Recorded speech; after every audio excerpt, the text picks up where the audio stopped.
경기도 안양시의 중심가에 자리한 대기업 본사는 유리로 된 높은 빌딩과 세련된 외관으로 사람들의 눈길을 끌었다. 출근 시간마다 바삐 오가는 정장 차림의 직장인들 틈에서 한 사람만은 늘 검소하고 단정한 복장으로 이른 아침을 시작했다. 바로 김명자 할머니였다. 올해 72이 된 그녀는 매일 새벽 5시 반이면 알람 소리에 눈을 뜨고 묵은 관절 통증을 달래며 천천히 준비를 했다. 낡은 청소복을 단정히 입고 손때가 묻은 작은 손가방에 간단한 김밥 한 줄과 따뜻한 물을 챙겨 넣었다. 회사로 향하는 버스 안, 젊은 직장인들은 하나같이 휴대폰을 들여다보거나 졸고 있었지만 명자 할머니는 작은 창문 너머로 밝아오는 하늘을 조용히 바라보았다. 매일 반복되는 일상이라 지루할 법도 했지만 그녀는 늘 감사한 마음으로 하루를 맞이했다. 빌딩 1층 현관에 들어서면 경비원 박씨 아저씨가 오늘도 수고 많으십니다 라며 작은 인사를 건넸고 할머니는 꾸벅 고개를 숙여 화답했다. 명자 할머니의 주요 업무는 사무실 복도를 청소하는 것이었다. 빛나는 대리석 바닥은 겉으로 보기에는 늘 깨끗했지만 사실 매일같이 발자국, 먼지, 커피 얼룩들이 곳곳에 묻어 있었다. 그녀는 작은 물통에 따뜻한 물을 받아 걸레를 적시고 조심스레 손으로 꼭 짜낸 후 복도 가장자리에 무릎을 꿇었다. 무릎이 딱딱한 바닥에 닿을 때마다 앓는 소리가 절로 나왔지만 할머니는 묵묵히 작업을 이어갔다. 걸레질 하나에도 정성을 다하는 모습은 주변 몇몇 직원들의 눈에도 띄었다.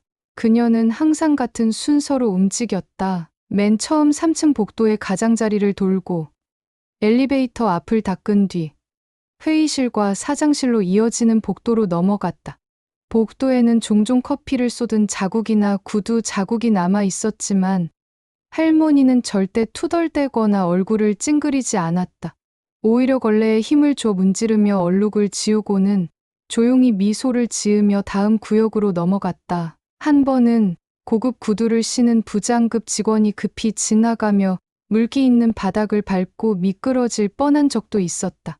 주변에서는 할머니를 흘겨보는 시선이 느껴졌지만 명자 할머니는 아무 말 없이 다시 걸레를 들고 물기를 닦았다. 그 순간에도 할머니는 속으로만 다짐했다. 조금 더 꼼꼼히 해야지. 내 일은 누가 보든 안 보든 내가 알아야 하니까. 명자 할머니는 일하는 동안 단 한 번도 휴대폰을 들여다보지 않았다. 쉬는 시간에도 의자에 앉아 조용히 김밥 한 조각을 먹고 손에 든 작은 다이어리를 꺼내 하루를 기록했다. 오늘 복도 물기. 조금 더 주의. 6층 엘리베이터 앞 먼지 많음. 박 대리님은 인사해줬다. 고맙다. 그렇게 하루하루를 살아내는 동안 어느새 사무실 사람들은 할머니의 존재를 당연하게 여겼고 때로는 투명인간처럼 대했다. 하지만 명자 할머니는 개의치 않았다. 그녀는 이곳이 좋았다. 매일 다른 날보다 조금 더 반짝이는 복도를 만들어낸다는 작은 자부심이 있었기 때문이다.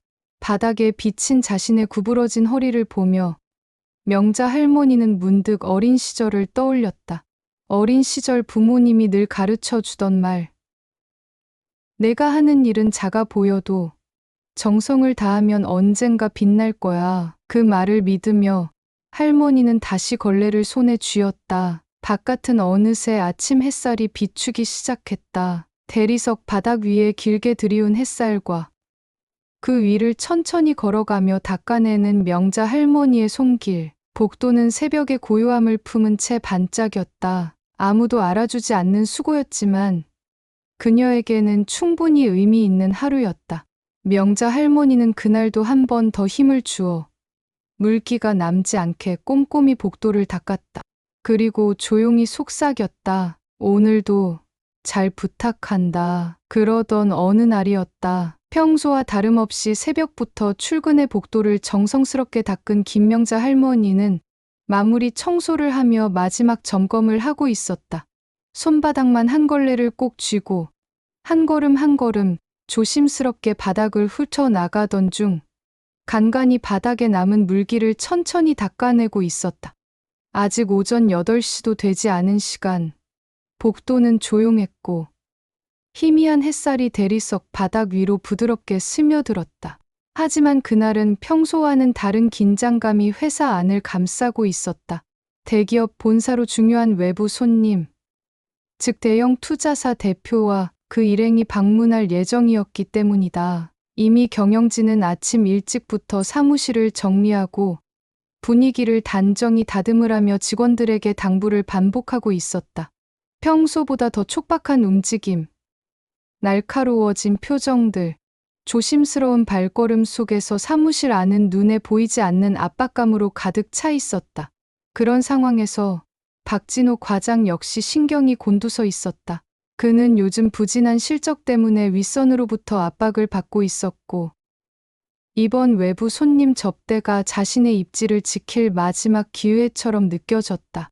코끝이 찡할 정도로 날이 선 긴장 속에서 그는 화장실에서 급히 나와 복도를 건너려던 순간 뭔가 끈적이는 감촉을 발밑에 느꼈다. 흰 구두의 밑창에 묻은 젖은 자국이 거슬리듯 남았고 바닥에는 희미한 물기가 퍼져 있었다.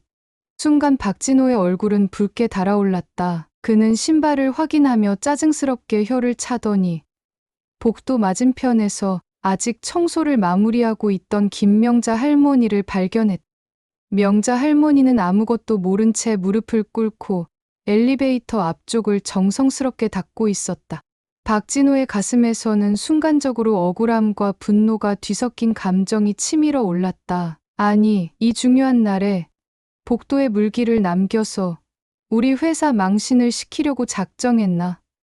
머릿속에는 이미 상사의 꾸짖음과 외부 손님의 실망하는 얼굴이 겹쳐지고 있었다.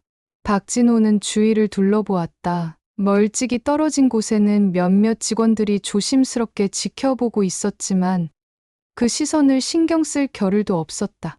순간 명자 할머니가 옆에 놓아두었던 물에 젖은 걸레가 그의 눈에 들어왔다. 그 걸레는 막 바닥을 닦고 짜낸 후라 여전히 촉촉하게 물기를 머금고 있었다.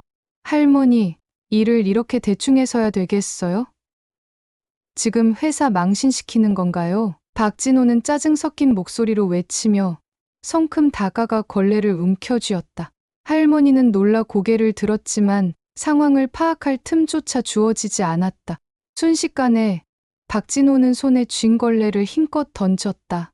걸레는 공기를 가르며 명자 할머니를 향해 날아갔다. 부드럽게 젖어있던 천 조각은 허공에서 퍼덕이며 일그러지더니 이내 정확히 할머니의 얼굴에 와닿았다. 축축한 걸레가 얼굴에 닿는 순간 명자 할머니는 몸을 움츠렸다. 차가운 물기와 함께 얼굴을 타고 흐르는 불쾌한 감촉, 그리고 한순간에 쏟아진 모멸감이 그녀를 얼어붙게 만들었다. 그 장면을 지켜보던 직원들은 모두 숨을 삼켰다. 복도는 순간 정적에 휩싸였고 아까까지 들리던 키보드 소리조차 멈춘 듯했다. 박진호는 걸레를 던진 뒤에도 여전히 얼굴에 분노를 띤 채 서 있었지만 시간이 지나면서 주변의 싸늘한 기류를 점점 인식하기 시작했다. 그러나 그 순간에는 이미 늦어 있었다. 명자 할머니는 얼굴에 물방울이 맺힌 채 조용히 걸레를 바닥에 떨어뜨렸다. 손등으로 얼굴을 훔칠 듯 말 듯 하다가 조심스럽게 손을 내렸다. 복도 전체를 지배하던 침묵 속에서 그녀의 숨소리마저 크게 들리는 것만 같았다. 명자 할머니는 아무 말도 하지 않았다. 단지 천천히 허리를 숙이고 다시 바닥을 바라보았다. 그녀의 작고 굽은 어깨는 그 순간 누구보다 무겁게 보였다. 축축하게 젖은 걸레가 얼굴에 정확히 떨어진 순간 김명자 할머니는 그 자리에서 얼어붙었다. 냉기 어린 물기가 눈가를 타고 흐르고 입가를 타고 떨어지는 느낌이 선명했다. 피부에 닿은 걸레의 차가움보다 가슴을 꿰뚫는 굴욕감이 훨씬 더 뜨겁게 밀려들었다. 그녀는 반사적으로 손을 들어 얼굴을 가리려 했지만 어쩐지 손이 공중에서 굳어버렸다. 작고 굽은 몸은 순간 돌덩이처럼 굳어섰고 명자 할머니는 고개를 들지 못한 채 깊은 숨을 내쉬었다. 마치 시간이 멈춘 듯 복도에는 아무런 소리도 들리지 않았다. 걸레에서 떨어지는 물방울 소리만이 조용히 바닥에 튀며 이 끔찍한 순간을 더욱 또렷하게 새기고 있었다. 할머니는 속으로 스스로를 다독였다. 괜찮아. 그냥 실수겠지. 하지만 몸은 진작 알아차리고 있었다. 이것은 실수가 아니었다. 눈을 들어 주변을 바라보자 멀찍이 떨어진 직원 몇몇이 숨을 죽인 채 그녀를 바라보고 있었다. 회의실 문을 막 나서던 직원, 복도 모퉁이에 서 있던 여직원, 커피를 들고 있던 인턴까지 모두 손에 들고 있던 것을 내려놓지도 못한 채 멈춰 있었다. 그들의 눈빛은 말하지 않아도 알 수 있었다. 놀람과 당혹스러움, 그리고 어디까지나 타인의 고통을 지켜보는 조심스러운 거리감. 아무도 다가오지 않았다. 아무도 말 한마디 건네지 않았다. 박진호 과장은 여전히 숨을 거칠게 몰아쉬며 서 있었지만 주변의 싸늘한 분위기를 서서히 의식하기 시작했다.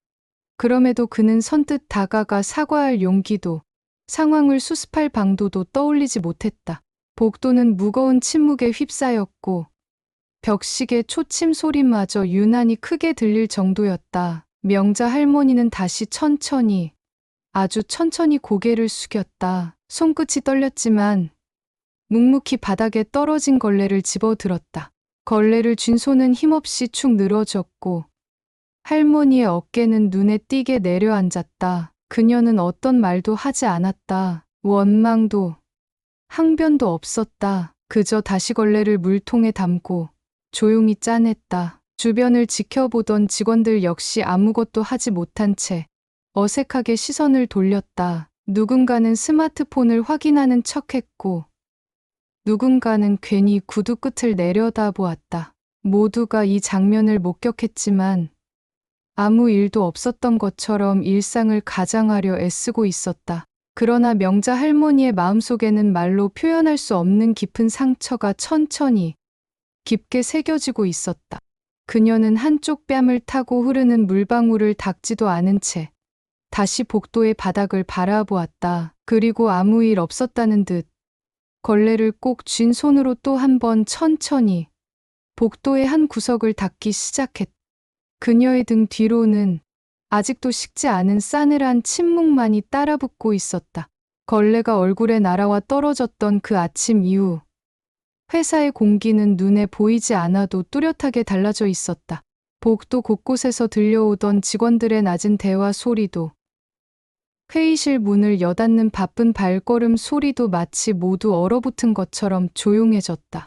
누구도 명자 할머니를 직접적으로 쳐다보지는 않았지만 그녀가 복도 한 구석을 지나갈 때면 사람들이 미묘하게 시선을 피하거나 괜히 휴대폰 화면을 내려다보는 모습이 잦아졌다. 특히 박진호 과장 주변의 공기는 더 무거웠다. 그날 오전 내내 그는 자신의 책상 앞에 앉아 서류를 넘기는 척했지만 마음은 전혀 다른 곳에 가 있었다. 회의에 참석해도 무슨 말을 했는지 기억나지 않았다.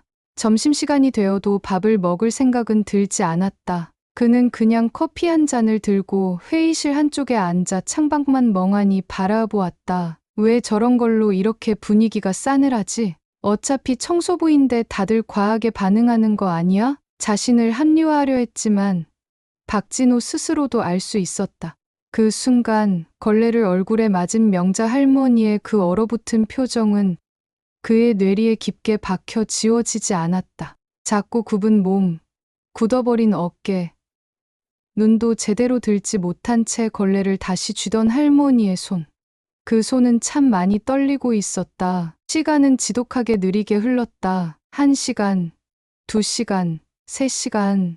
회사 안을 떠도는 묘한 긴장감은 누구 하나 대놓고 입에 담지 않았지만 그날의 사건은 이미 입소문을 타고 조용히 퍼져나가고 있었다. 오후 5시 무렵 박진호는 업무를 마무리하려고 자리에 앉아 있던 찰나 사내 메신저로 메시지 하나가 도착했다. 인사팀 부장실로 오세요. 인사팀장 김성훈 드림. 짧은 한 줄이었지만 박진호는 심장이 덜컥 내려앉는 기분이 들었다. 설마 그 일 때문인가? 자신도 모르게 손바닥에 땀이 맺혔다. 당황한 기색을 숨긴 채 그는 서류를 정리하는 척하다가 천천히 자리에서 일어났다. 인사팀 부장실 앞에 도착했을 때 문 너머로 새어나오는 정막이 유난히 무겁게 느껴졌다. 문을 두드리고 들어서자 인사팀장 김성훈 부장은 책상 너머로 무표정한 얼굴로 그를 바라보고 있었다. 박 과장, 앉게. 짧은 말에 박진호는 얼어붙은 채 조심스레 의자에 앉았다. 부장은 서류 하나를 천천히 덮으며 그를 향해 고개를 들었다. 오늘 아침 일 알고 있지? 박진호는 대답하지 못했다. 그저 고개를 끄덕였다. 부장의 시선은 차갑고 무거웠다. 명자 여사님이 누군지 자네 알고 그랬나? 박진호는 멍한 표정으로 부장을 바라보았다. 명자 여사님? 청소부가 아니라 여사님? 그분은 우리 회사 창업주였던 고구 김정수 회장님의 친여동생이야. 그리고 우리 재단 이사장을 10년 이상 맡았던 분이지. 순간 박진호의 머릿속이 하얘졌다. 예전엔 사업을 크게 하셨고 회사가 지금처럼 성장하기까지 큰 도움을 준 분이야. 하지만 가족 간 다툼을 피하고 싶어 하셨고 조용히 사라지듯 회사를 떠나셨지. 그 후로 이곳에 청소부로 돌아온 건 아무도 몰랐어. 일부러 신분을 숨기고 조용히 사셨거든. 부장의 목소리는 담담했지만 단어 하나하나가 박진호의 가슴에 송곳처럼 꽂혔다. 그런 분에게 그런 무례한 행동을 했다는 게 무슨 의미인지 자네 스스로 생각해봐야 할 거야. 박진호는 숨조차 쉴 수 없었다. 명자 할머니, 아니 명자 여사님, 그분은 단순한 청소부가 아니었다. 회사의 역사 그 자체였고 누구보다도 이 회사를 아끼던 사람이었다. 박진호는 식은땀을 흘리며 머리를 숙였다. 입술이 떨려 아무 말도 할 수 없었다. 뒤늦게 밀려오는 후회와 죄책감이 온몸을 짓눌렀다. 부장은 한참 동안 말을 잇지 않고 그를 바라보았다. 그리고 마지막으로 단호하게 말했다. 박 과장, 오늘 일은 그냥 넘어갈 수 없다. 자네가 지금이라도 무엇을 해야 하는지 스스로 잘 알겠지? 박진호는 힘겹게 고개를 끄덕였다. 가슴 한복판이 무너지는 듯한 고통이 몰려왔다. 그날 저녁, 인사팀 부장실을 나서는 그의 발걸음은 이 세상 그 어떤 무게보다도 무거웠다. 복도로 나서자 사무실의 형광등 불빛이 눈에 시리게 아팠다. 박진호는 자신도 모르게 회사 복도의 벽에 손을 짚었다. 손끝으로 전해지는 차가운 벽의 감촉이 자신이 저지른 행동의 차가운 현실을 일깨워주고 있었다.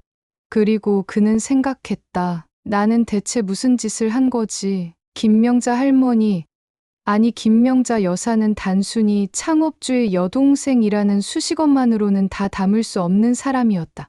고고 김정수 회장이 이 회사를 맨주먹으로 일으키던 시절부터 명자 여사는 늘 곁에서 함께했다.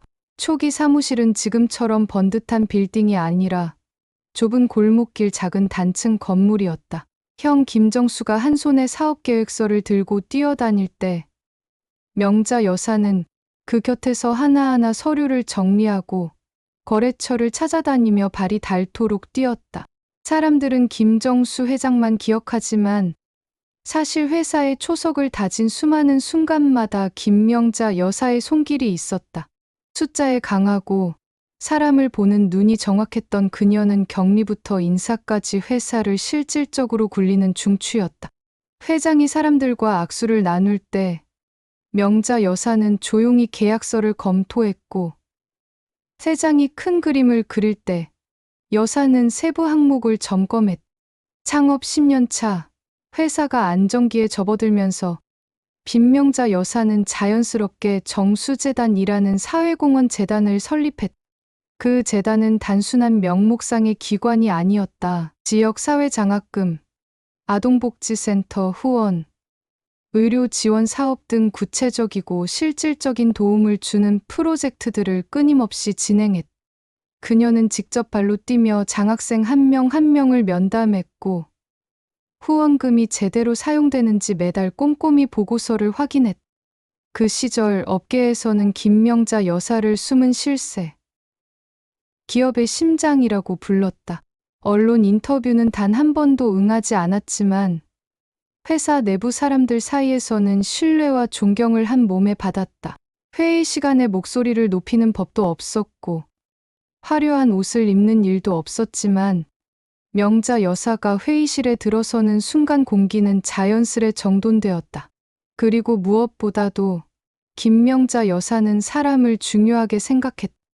회사가 커지면서 새로 채용된 수많은 직원들 사이에서 누구 하나 홀대받지 않도록 세심히 배려했다.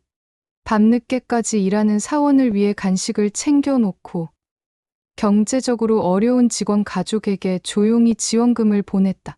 그녀는 늘 이렇게 말했다. 회사가 커진 건 우리 힘이 아니라 함께 땀 흘린 사람들이 있었기 때문이야. 그러나 세상은 그렇게 아름답기만 하지 않았다. 회장이 갑작스레 세상을 떠난 후 명자 여사는 뜻밖의 상황에 휘말렸다. 남겨진 회사 지분과 재단 운영권을 두고 친척들 사이에 이해관계 싸움이 벌어진 것이다. 형님의 뜻을 지켜야 한다고 외치던 사람들조차 결국은 눈앞에 권력과 돈을 놓지 못했다. 명자 여사는 그런 다툼 속에서 점점 지쳐갔고 끝내 모든 것을 내려놓기로 결심했다. 회사의 지분도 재단 이사장직도 모두 내놓고 아무 조건 없이 뒤로 물러났다.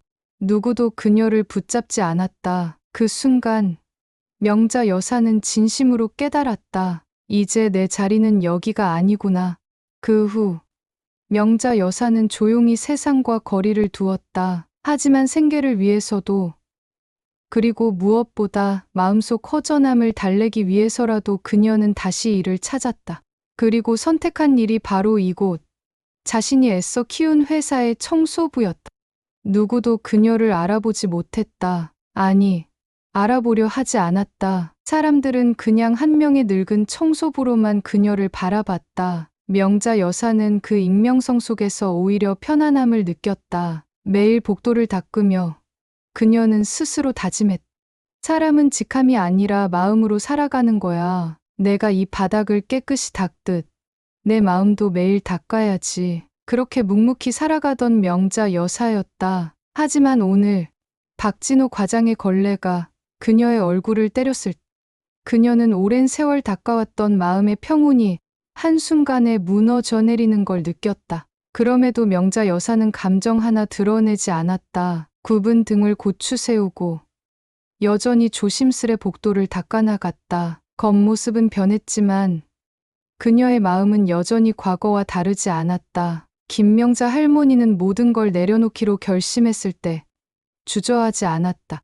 회사 창업주였던 오빠 김정수 회장이 세상을 떠난 뒤 남겨진 것은 따뜻한 유산이 아니라 차가운 권력 다툼이었다. 자신과 함께 젊은 시절을 고락을 같이 했던 이들도 형식적인 애도를 마치자마자 눈빛이 바뀌었다. 이사회에서는 서로가 서로를 견제했고 재단 이사장직을 놓고선 보이지 않는 신경전이 벌어졌다. 조용히 흐르던 강물 같은 곳에 탐욕이라는 것엔 물살이 밀려든 셈이었다. 명자 할머니는 애써 눈을 감지 않았다. 오히려 너무도 똑똑하게 모든 것을 바라보았다. 서류에 찍힌 사인, 회의에서 흘린 말 한마디, 눈길 한 번에 숨어있는 진심까지. 그녀는 이미 알고 있었다. 이제 내 자리는 이곳이 아니구나. 가족이란 이름으로 서로를 감싸던 껍질이 벗겨지고 드러난 건 이익과 체면뿐이었다. 명자 할머니는 스스로에게 물었다. 이런 곳에 남아 내 손으로 내 마음을 닳게 해야 할까? 답은 명확했다. 그녀는 모든 권한을, 모든 지분을, 그리고 그토록 소중히 키워왔던 자리마저도 말없이 내려놓았다. 너무 아깝지 않냐는 지인의 물음에도 명자 할머니는 그저 미소 지으며 대답했다. 마음이 아깝지. 돈은 아깝지 않아. 그날 이후 명자 할머니는 세상의 이목에서 사라졌다. 모두가 그녀를 잊었다. 언론에서도, 회사에서도, 심지어 재단에서도 그녀의 이름은 언급되지 않았다. 그녀는 누구에게도 원망하지 않았다. 오히려 홀가분했다. 그렇게 조용히 살아가기로 결심한 그녀가 택한 길은 많은 이들이 상상조차 못할 길이었다. 자신이 세운 회사의 청소부로 일하기, 한때 이 회사를 움직이던 사람이 이제는 구석구석 묵묵히 걸레질을 하며 살아가기. 누군가에겐 모순처럼 보일지 몰라도 명자 할머니에겐 가장 솔직한 선택이었다. 복도 바닥에 무릎을 꿇고 손수 닦아내면서도 명자 할머니는 늘 스스로에게 다짐했다. 사람의 가치는 겉모습이 아니라 마음에 있다. 높은 자리에 있어도 마음이 좁으면 그건 작은 사람이고, 작은 일을 해도 마음이 넓으면 그건 큰 사람이다. 매일 새벽 어두운 복도를 닦으며 할머니는 스스로의 마음도 닦아냈다. 조용한 복도, 기계음만 들리는 사무실 한가운데서 그녀는 누구보다 자유롭고 누구보다 평화로웠다. 간혹 복도에서 젊은 직원들이 무심코 내뱉는 말들이 귀에 들어올 때도 있었다. 청소부 아줌마, 일 좀 똑바로 하지. 오늘도 걸레질이 엉망이야. 그럴 때마다 명자 할머니는 웃었다. 그 말 한마디에도 화를 내지 않았다. 오히려 더 고개를 숙이고 걸레를 힘주어 닦아냈다. 겉으로는 주름진 손과 굽은 허리가 전부였지만 속으로는 세상 어떤 권력보다 단단한 신념이 그녀를 지탱하고 있었다. 이 길이 나를 지키는 길이다. 명자 할머니는 누구에게도 알리지 않고 조용히 자신만의 삶을 이어갔다. 과거를 자랑 삼아 떠벌리는 것도, 억울함을 호소하는 것도 그녀답지 않았다. 대신 하루하루를 성실히 살아내는 것으로 자신의 존재를 증명했다. 출근길 버스 안 창밖을 바라보며 비 내리는 하늘을 보는 순간에도, 늦은 밤 청소를 끝내고 무거운 발걸음으로 집에 돌아가는 길에도 명자 할머니는 조용히 속삭였다. 내가 누구인지는 내가 가장 잘 안다. 남들이 몰라도 괜찮아.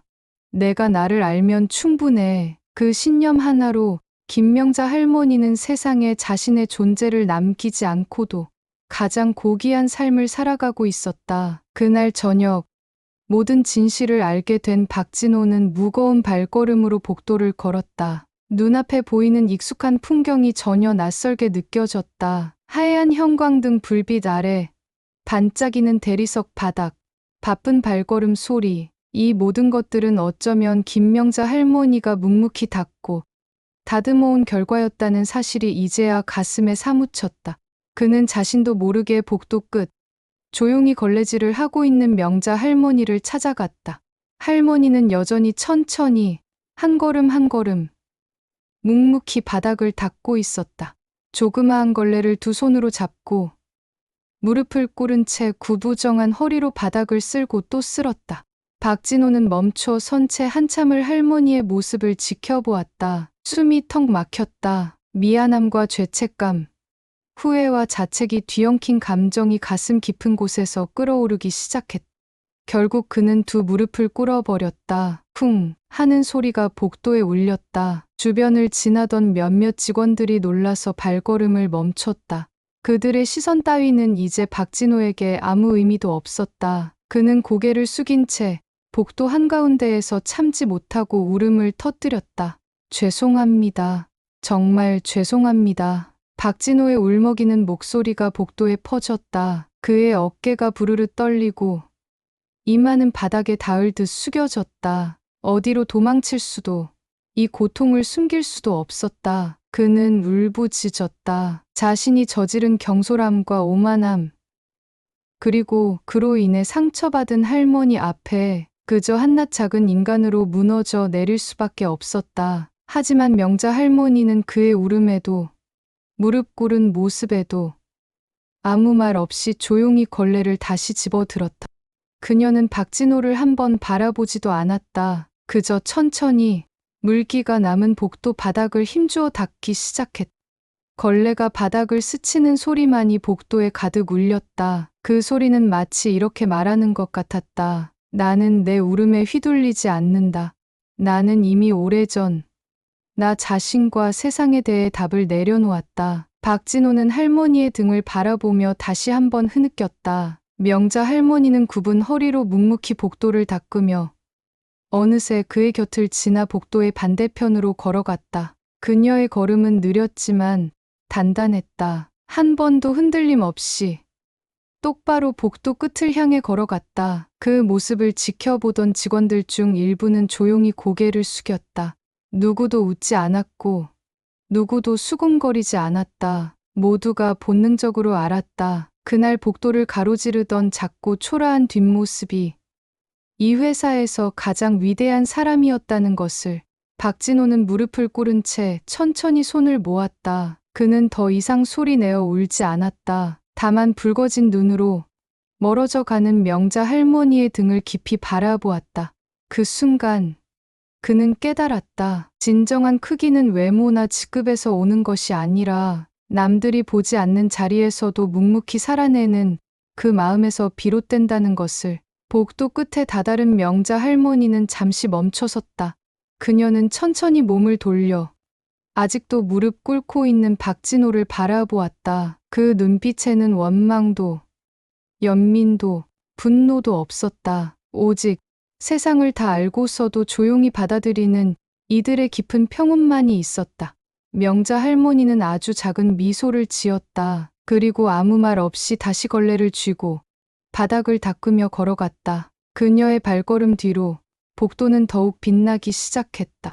그리고 그날 이후 회사 사람들은 복도를 걸을 때마다 조심스레 발걸음을 옮겼다. 그 반짝이는 바닥 위에는 김명자 할머니가 남긴 진심과 품격이 조용히 깃들어 있었기 때문이다.